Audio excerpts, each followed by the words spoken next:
نبی کریم صلی اللہ علیہ وآلہ وسلم نے ایک شخص کو دیکھا جو مشرکین سے جنگ میں مصروف تھا۔ یہ شخص مسلمانوں کے صاحب مال و دولت لوگوں میں سے تھا۔ ان حضرت صلی اللہ علیہ وآلہ وسلم نے فرمایا کہ اگر کوئی چاہتا ہے کہ کسی جہنمی کو دیکھے تو وہ اس شخص کو دیکھے۔ اس پر ایک صحابی اس شخص کے پیچھے لگ گئے۔ وہ شخص برابر لڑتا رہا اور آخر زخمی ہو گیا۔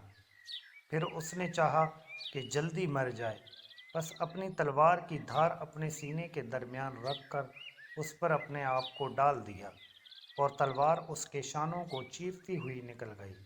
اس طرح وہ خودکشی کر کے مر گیا۔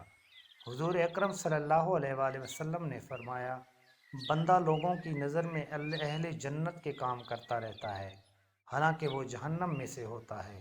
ایک دوسرا بندہ لوگوں کی نظر میں اہل جہنم کے کام کرتا رہتا ہے، حالانکہ وہ جنتی ہوتا ہے، اور اعمال کا اعتبار تو خاتمے پر موقوف ہے۔